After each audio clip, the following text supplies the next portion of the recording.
Recording na ba tayo? I think recording na ako. Hindi ko pa alam kung recording ako o hindi. But anyway, ang gagawin, hi, babati po muna. Ano po sa inyo lahat? Magandang gabi, umaga, tanghali, hapon. Sa inyo po lahat kung nasaan kayo naroon ngayon. So ngayon, ang gagawin natin is talakayin natin yung John 17, John chapter 17, at alamin natin yung mga panghalip kung kanino tumutukoy. Ayaw na maraming uring panghalip, pero ang focus natin ngayon ay ang halip panao or personal pronoun. So yun, alamin natin kung kanino tumutukoy. Okay, so ang gagawin is magko-color coding ulit tayo. And I want to share my screen para alam niyo po kung ano yung aking mga ginagawa. Or gawin niyo rin po sa Biblia ninyo kung ano, kung gusto niyo po. So ngayon, I want to share my screen. Sana maging ano tayo, maging tawag nito. Mag-comment pala kayo sa baba kung meron kayong mga tanong ha. Tanong nang naaayon lang po dito sa discussion natin ngayon or sa observation pala. Sa observation natin ngayon. So, yun. Ano bang gagawin ko? Share screen. So, share screen. Oh, okay. So, ang lit ko. Ang lit ko. Diyan na lang siya. Kasi lit ko naman eh. But anyway. Ito, bago ko nilagay dito, kinuha ko siya sa dito. Ayan. Kinapi-paste ko siya doon. Binuksan ko yung Word na Microsoft Word. Tapos, kinapi-paste ko to para ma-highlight natin o malagyan natin ng color. So, ngayon, bago ang lahat, ito, napansin nyo to, hindi ako ano dito, kumbaga parang may kakaiba sa akin itong process na to. Hindi ito akma kung ano ang siguro pangbuod ito to. I mean, siguro sa pangkalahatan ito. Ayan, sa pangkalahatan na.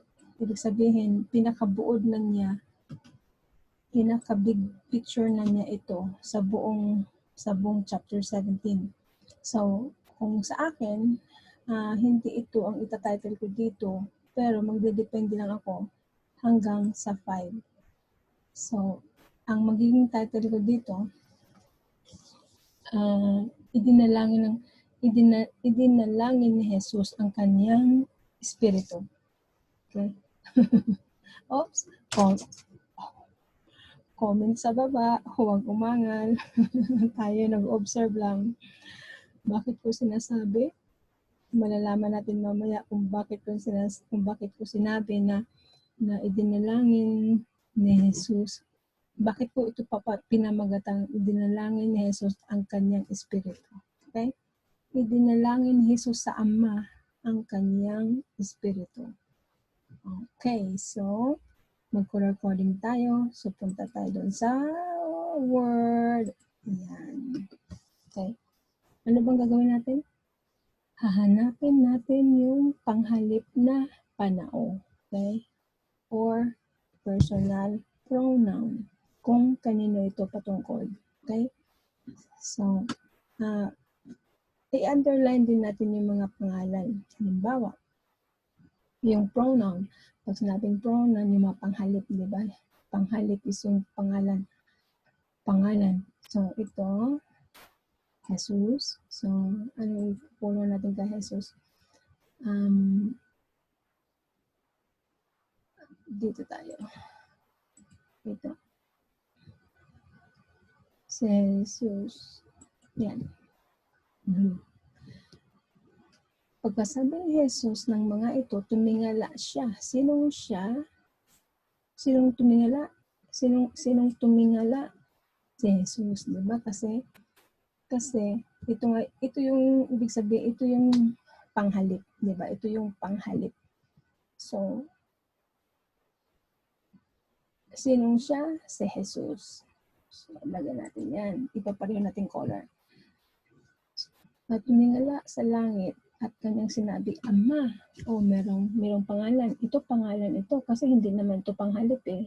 Hindi naman, ang panghalip kasi is siya, ikaw, kami, ako, basta yung mga ganyan, di ba? Yan yung mga panghalip. So, ito pangalan yan, pangalan. Pag sinasabing ama, alam na natin kung ano yan. So, ito ay pronoun.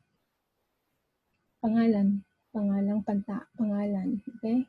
Pangalan. So, ito ay pangalan. Ama, anong ipangalan natin dyan? Ano kaya? Green. Yan. Iyan natin siya, i-red. I-red natin. Wala lang, gusto ko lang. Ngayon, gawin nyo rin to sa inyong binubold ko. Gawin nyo rin to sa Biblia nyo. Yan. So,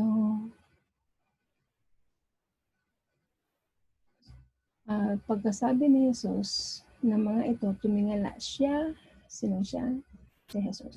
Sa langit at kanyang sinabi, Ama, dumating na ang oras, luwalhatiin mo. Ayan, meron na namang panghalipan na. So, sino ito? Sino tinutukoy nito? Si Jesus o si Ama? Luwalhatiin mo. So, since si Jesus ang nagsalita, pag sinasabi niyang mo, hindi niya tinutukoy ang sarili niya, kundi tinutukoy niya ang Ama.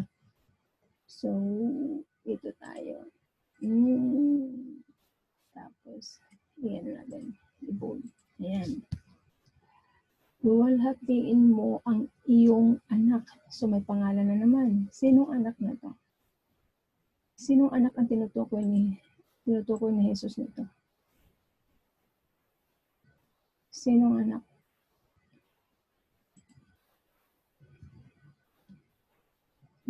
Sinong anak?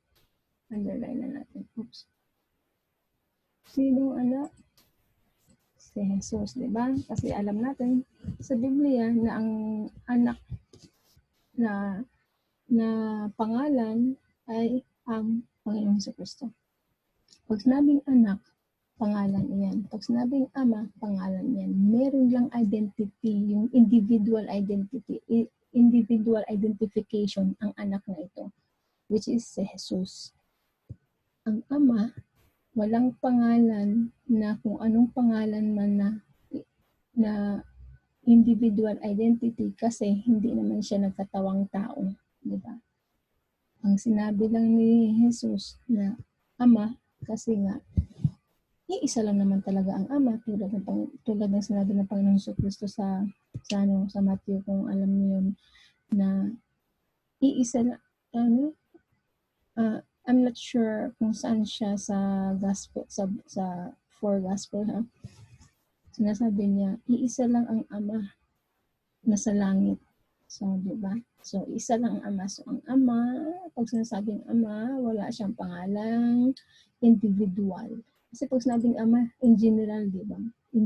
Ibig sabihin ama, so maraming ama, di ba? Maraming ama. So, since isa lang ang ama, ang tinutukoy nito ng Panginoong Kristo ay ang ama sa langit. Iisa lang daw ang ama sa langit. So, since merong anak, binanggit ng Panginoong Kristo, luwalhatiin mo ang iyong anak. Ito pa pala, iyong anak. Sino itong iyong anak? Kanino patungkol ito? Sa ama. Oops, naghang yung ating ano.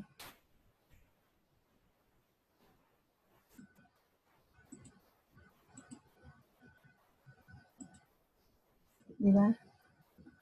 Luwalhatiin mo ang ama, ang iyong,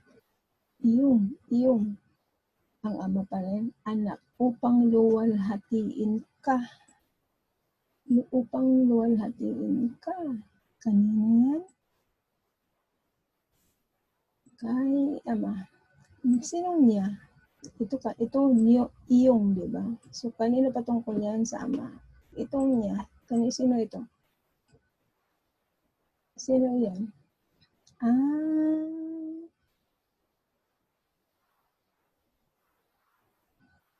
Panginoon Jesucristo. Diba? Sapagkat binigyan mo. Sinong mo? Sinong mo yan? Sige. Sabayan niyo ako para mas ma-enjoy natin ito. Kasi parang ako lang nag-enjoy eh. Sapagkat binigyan mo siya. So, sinong siya ito?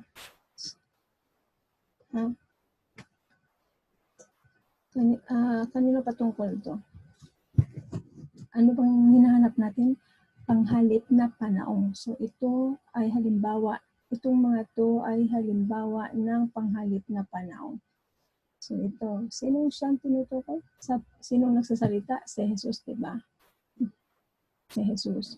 So, sapagkat binigyan mo, ang mo ay ang Ama, siya, sinong siya? Ang Panginoong Jesucristo. Nakasunod kayo? Ng kapangyarihan sa lahat ng tao upang bigyan niya. Sinong bigyan niya? Tignan mo ha? Ulitin natin. Sapagkat binigyan mo siya, ang Panginoong Jesucristo, ng kapangyarihan sa lahat ng tao upang bigyan niya. Sino niya? Ang Panginoong Jesucristo. Ng buhay na walang hanggan ang lahat ng ibinigay mo. Sino mo? Ama. Diba? Kasi nga, ang Panginoong Jesucristo nagsalita niyan. Kung hindi mo ang gagamitin niyan, kung hindi siya nagsasalita, sasabihin niya, ay kung siya ang kung patungkol sa sarili niya, dapat ang lahat ng ibinigay ko, dapat ko, di ba? So, since mo, ibig sabihin, hindi niya tinutukoy ang kanyang sarili, bagkus sa isang persona. So, ibinigay mo sa kanya. Sino sa kanya? Ito na yun. Mamaya, natin ha? Kanino yung patungkol? Kay Jesucristo, di ba?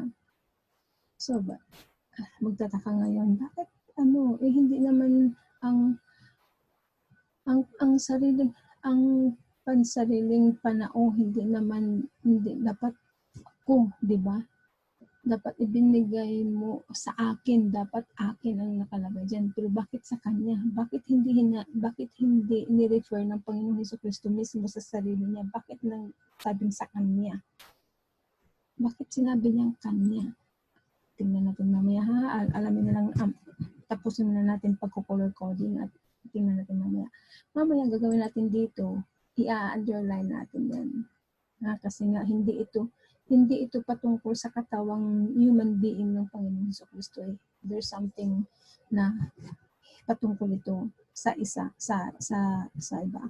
Okay? At ito ang buhay na walang hanggan, ang makilala ka. Sino ka? Ama. Diba? So, nag-enjoy kayo ha? Kasi nag-enjoy ako. Oops. Mali na yung color. Ang makilala ka nila. Sinong nila ito? Mga tao. Ano pala? Ano ikukulang ko? Ano natin dyan?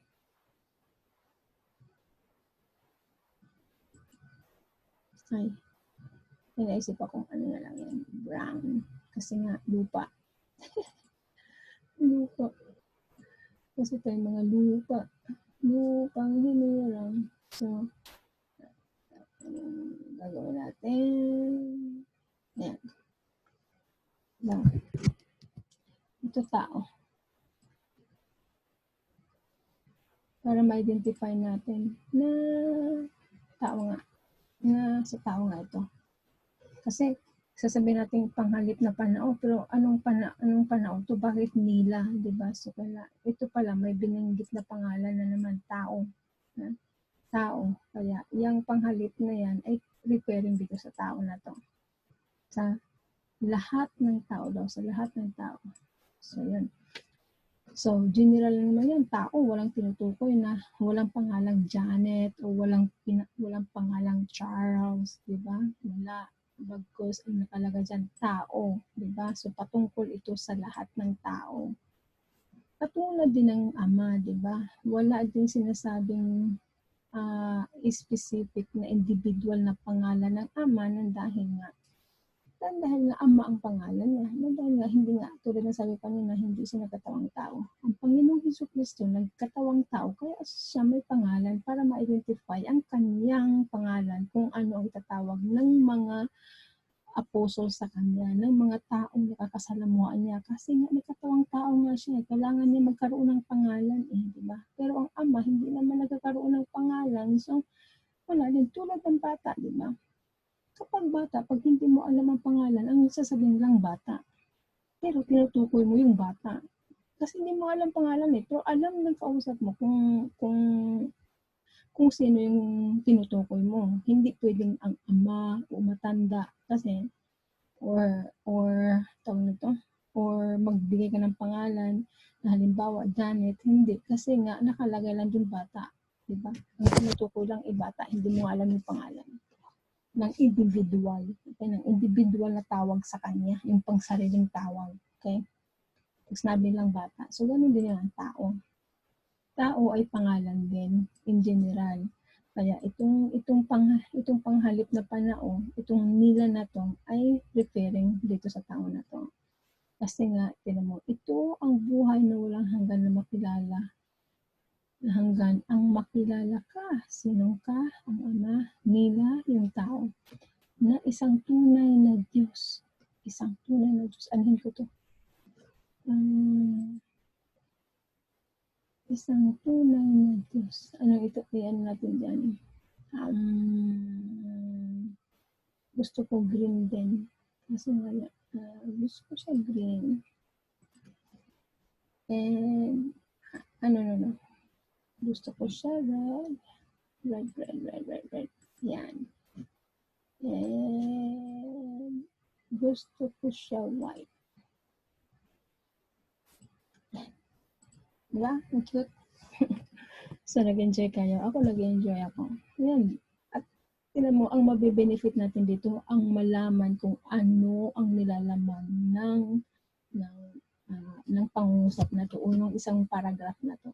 Ang paragraph ay from ito. Isang paragraph yan. Ang sentence ay, ang pangungusap ay hanggang dito. Sana yun? Oops. Nasaan si period? Ayan. Yan yung isang pangungusap. Pero sabi isang pangungusap din kasi may semicolon. But anyway. So, anyway. Tutuloy tayo rito. At, sabi niya, at si Jesus. Gusto ko lang naman ito. At si Jesus. Sino si Jesus Cristo? So, ano ikukulong natin dito? Siyempre, ito siya So, lagyan natin siya na bold muna natin. Tapos, lagyan niya ng kulay. Yan. So, si Jesus na yung, ano na naman to, panghalip na panahon. So, ano ikukulay natin dito? Kanino ito patungkol? Sige, comment sa baba. Iyong sinugo. Iyong isinugo. So, iyong referring ito sa yan sa kay Ama. Diba? Oh, red pala ito, red.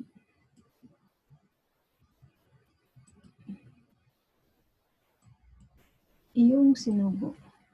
Inihayag ko, sinong ko, ang Panginoong Jesucristo. Diba? Oops, ba't ba ako napunta dyan? Dito tayo. Dito sa lupa ang iyong kaluwalhatian. Iyong ang Ama. Diba? Red. And then, ito. Kaluwalhatian. Natapos ko na. Natapos ko. Ayan. Panginoong Jesucristo. Natapos ko Natapos ko na ang ipinagawa mo. Sino mo ito? Mo ang Ama. Diba? Green. Yan. Sa akin. Sino ito?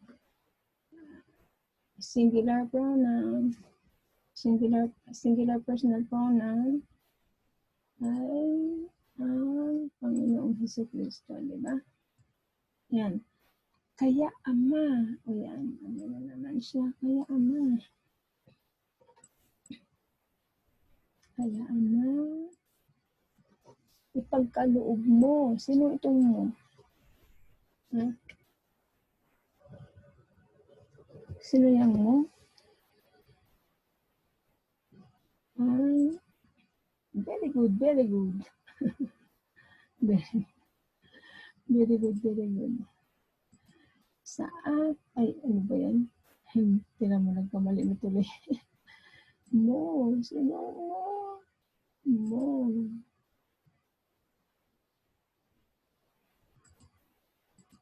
Sa akin. Sinong akin? Ang Panginoong Jesucristo. Diba po? Kaya, yan. Ngayon, sa iyong harapan. Sa iyong harapan.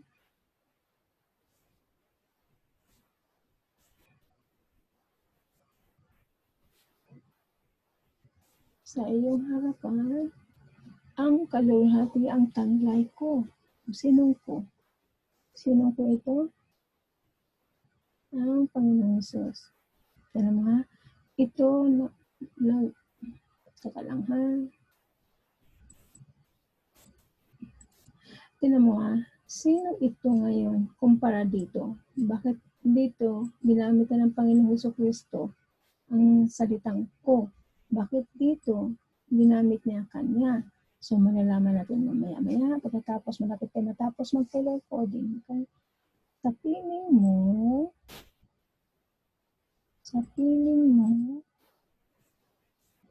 bago pa manlikha na sa libutan. Okay, now, here we are. Bakit hindi sinabi ng Panginoon? Bakit itong niya, lagyan ko ng underline ha, itong kanya, lagyan ko muna siya ng underline. Basahin muna natin, tapos lagyan natin ng underline ha. Ayan, kanya, ito na. Ito yung anak, di ba? Anak. So, nilagyan ko siya ng underline para patungkol ito sa anak. Ha?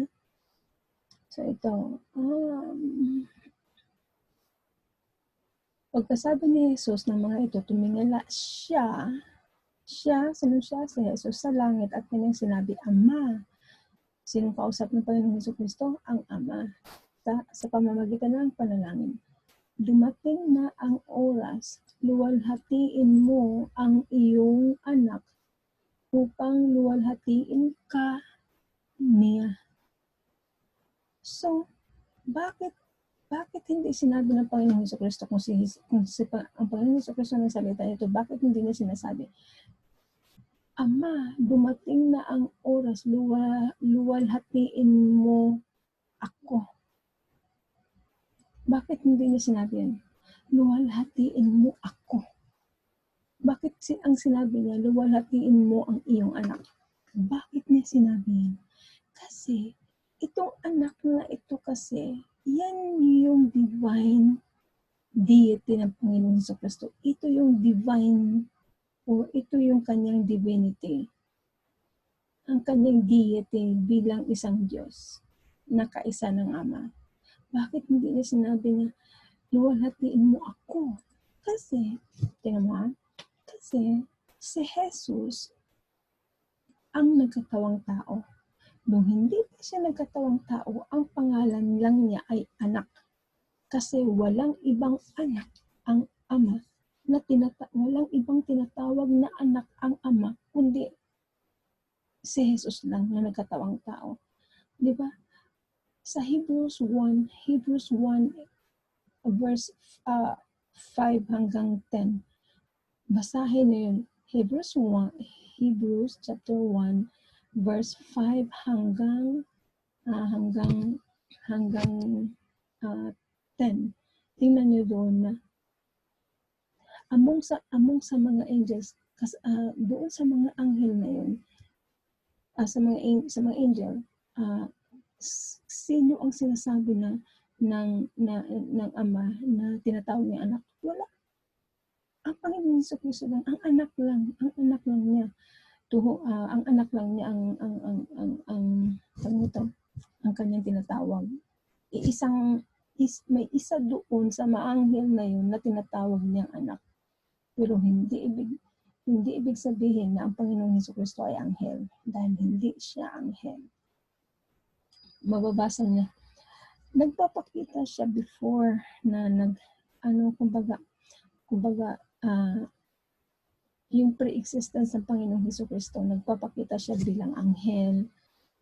Pero kapag nagpapakita siya bilang anghel, may mga kasama siya.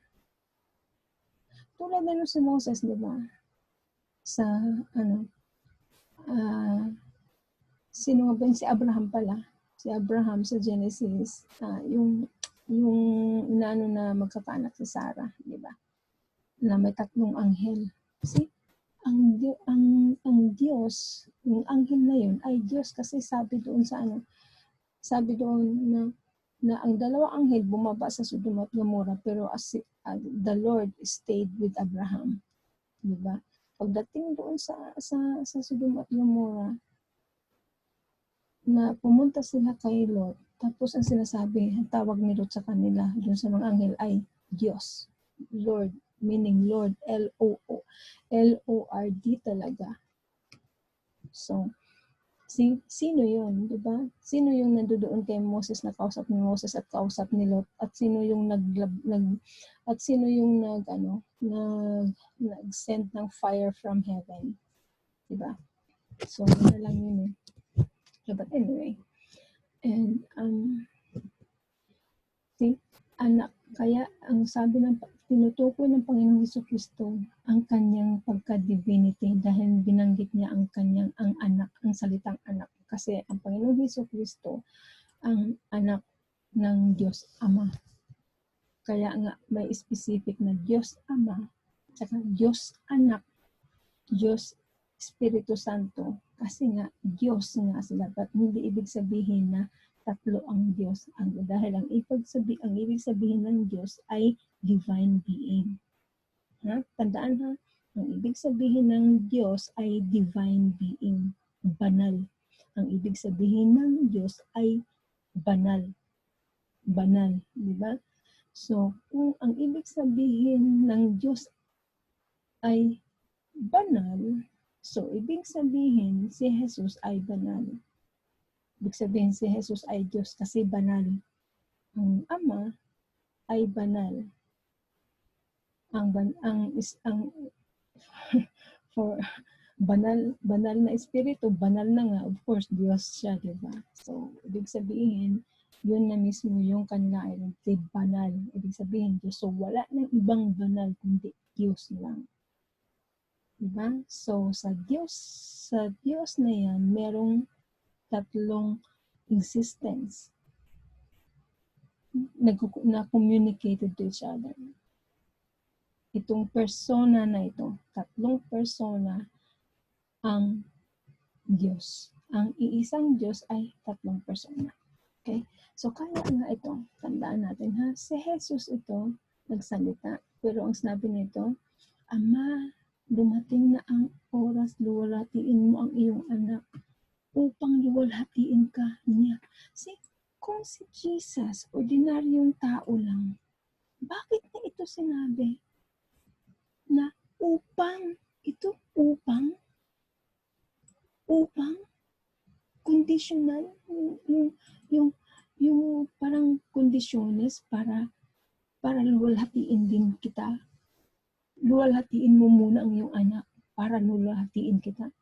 Kung si Jesus na kung ang isip ng iba ay talagang tao lang, as in hindi Diyos.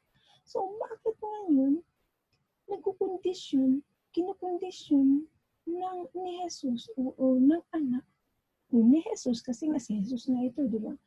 Ang ama. Ikaw nga, Ama, luwalhatiin mo ako, Ama, para iluluwalhati kita. May kondisyon. Kasi nga, karapatan ng Panginoong Hesukristo magsalita ng ganyan. Kasi nga, isa siyang Diyos. Ang Diyos lang ang may karapatan ang magsasalita ng ganito. Okay? Bakit niya sinabi ito? Bakit? Upang luwalhatiin kanya. Bakit? Kasi nga, ang ama ito, sapagkat binigyan mo siya. Sino siya? Ang anak. So, siya, ito ay ang anak. Okay? Ang anak. So, ang anak, patungkol ito sa espiritu, sa espiritu ng Panginoong Hesukristo. Kasi yung espiritu pa siya, bago siya nagkatawang tao at naging Jesus, siya ay espiritu. Siya ang espiritu na nagkatawang tao, ang sinabi ni Gabriel kay Mary, na ang spirit ay lulukob sa kanya. So, ang Panginoong Hesukristo na yun ang lumukob kay Mama Mary. Kasi espiritu nga siya. Kaya siya lumukob kay Mama Mary at ginamit ang sinapupunan ni Mama Mary para magkaroon siya ng laman, buto at laman, para maging katulad sa atin. Yun lang yung way na yun. Wala nang ibang way na upang manatili siyang tao. Kasi noong una, sa Old Testament, ano lang niya makapangyarihan siya, diba? So, kung gusto niya maging messenger, magkatawang tao, nagkatawang tao, tapos nawawala. Diba? Nagkatawang tao, tapos nawawala. Aba, hindi ganun kung ganun ang Diyos, hindi consistent nang dahil nawawala siya. Tapos lumuluta, ito nagpapakita, tapos hindi na nagpapakita. Hindi ganun, diba? So, hindi siya makaka-relate sa atin. So, kaya siya nagkatawang tao para makarelate siya sa atin. Kung ano yung pakiramdam natin. So, alam din niya yung iyong mga hinagpis. Kasi nga, mas matindi ang naranasan ng Panginoong Hesukristo sa paghinagpis. So, but anyway, sapagkat binigyan mo siya, sinong siya? Ang Panginoong Hesukristo. Patungkol, sapagkat binigyan mo siya, siya ay ang anak, di ba? Ang anak ng kapangyarihan sa lahat ng tao. Ayun. Kaya pala nag-condition na ang Panginoong Hesukristo dito dahil nga binigyan pala siya ng kapangyarihan sa lahat ng tao upang bigyan niya ng buhay na walang hanggan ang lahat ng ibinigay mo sa kanya. Yun. So, sino bang kanya? Ang Panginoong Hesukristo, diba? At ito ang buhay na walang hanggan. Tingnan mo, ha? Basahin nyo ng maigi, ha? Verse 2. Sapagkat binigyan mo siya ay ang anak. Alam natin ang anak ay ang Panginoong Hesukristo. Kaya kung nilagay ng underline ito para patunay lang na ito ay patungkol sa anak or sa espiritu. Okay? Sa espiritu. Sapagkat binigyan mo siya ang espiritu na, which is ang Panginoong Hesukristo, ng kapangyarihan sa lahat ng tao upang bigyan niya yun na ang anak ang tinutukoy nito ng buhay na walang hanggan ang lahat na binigay mo. Ay, ano pala ito? Tingnan mo, hindi niyo ako tinatama. Ang walang hanggan ang lahat ng ibinigay mo. Mo ay ang ito pala yan Kayo, ha? Nag-comment na ba kayo? Ibinigay mo sa kanya. Diba? Binigay mo sa kanya. Sino kanya? Ang anak. At ito ang buhay na walang hanggan. Tingnan mo naman yun. Ito ang buhay na walang hanggan. Kaya, ano nga yan? At saka ito. Upang bigyan niya.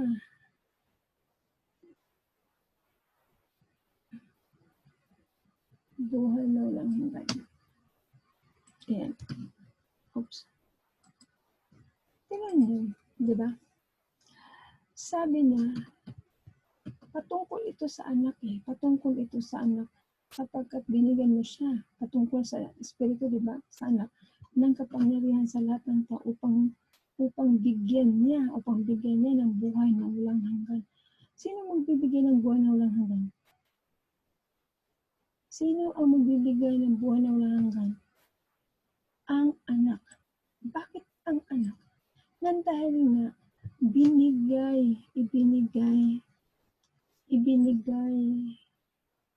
sapagkat ibinigay ng Ama ang kapangyarihan sa anak. Sa lahat ng tao, pagbigyan niya ng buhay na walang hanggan. Ang lahat ng ibinigay mo ang Ama. Sa Kanya ang Espiritu. At ito ang buhay na walang hanggan.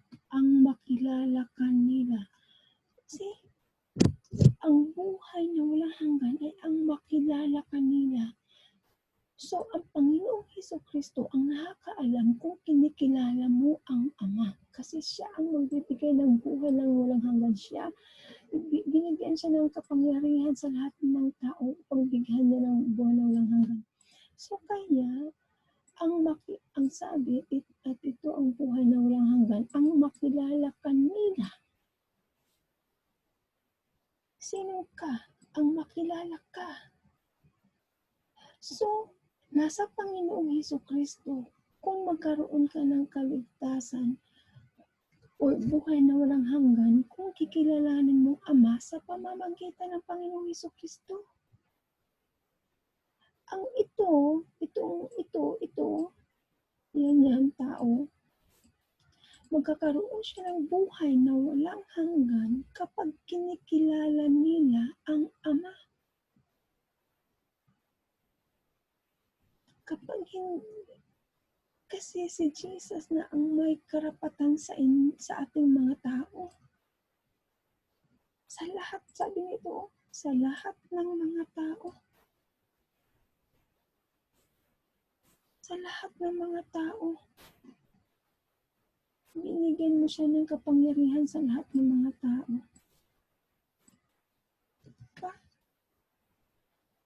Upang bigyan niya ng sinong niya, ang anak. Wala naman sabing upang bigyan mo. Kung mo yan, patungkol yan sa Ama. Pero ito ay hindi mo, ito ay niya. Kasi patungkol ito sa anak. Kasi tingnan mo naman ha, luwalhatiin mo ang iyong anak upang luwalhatiin ka niya. Diba? Sapagkat binigyan mo siya. Kasi may magkasama, hindi mo masasabing ang Ama yan kasi laging magkasama ka, niya, mo, siya. Naintindihan nyo? Oneness? So, diba? So, ito ngayon, ang makilala kanila na iisang tunay na Diyos at bakit at si Hesukristo. Ngayon, bakit na ngayong Jesus na itong ginamit niya? Bakit Jesus na? Bakit Hesukristo na? Kasi nga, tumutukoy na ito sa katawang tao niya. Tumutukoy na ito sa katawang tao niya, hindi na sa spirit. Kasi nga, ang katawang tao na ito ang nakilala ng mga tao. Binanggit niya nila, yan, mga tao. Kaya na sinabi na niya,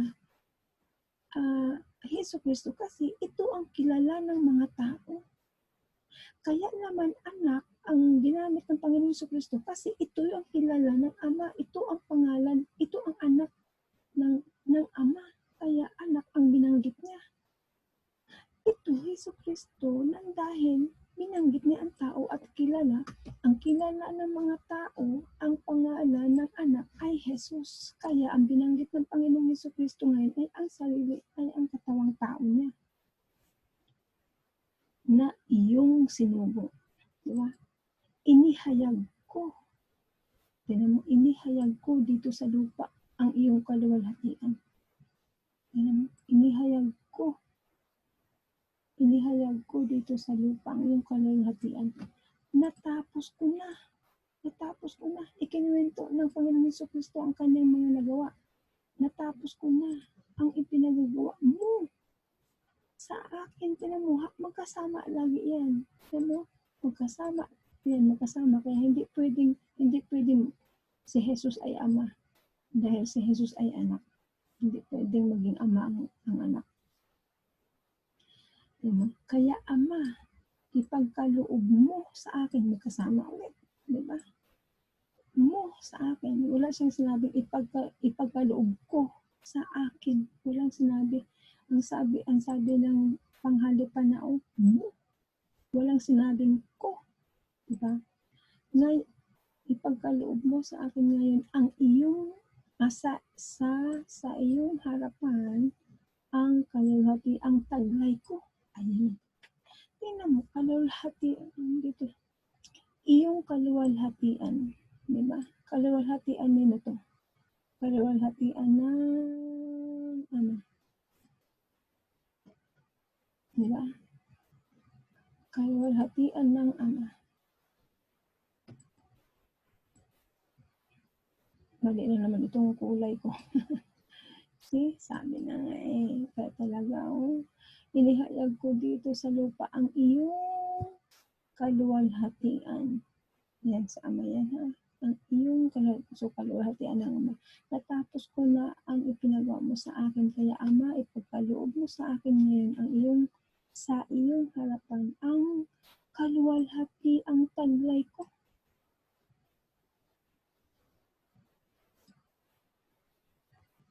Ano naman ito? Kaluwalhatian daw ng Panginoong Jesucristo. Kung lang nilagay niya, hindi na ang iyong anak. Sa kaluwalhatian, taglay ng iyong anak. Hindi na. Kasi nga, referring naman ito sa sarili niya. Sa sarili ng pagkatao. Kasi nga, ang patungkol nito ay ang Jesus na, di ba? Ang Jesucristo ang kilala ng mga tao. So, referring na yun sa kanyang katawang lupa. Sa piling mo. Tignan mo, sa piling mo. Nakalagay dyan sa piling mo. Bago pa likhain ang sanlibutan. Alam ba ito ng ano? Bago pa likhain. Diba?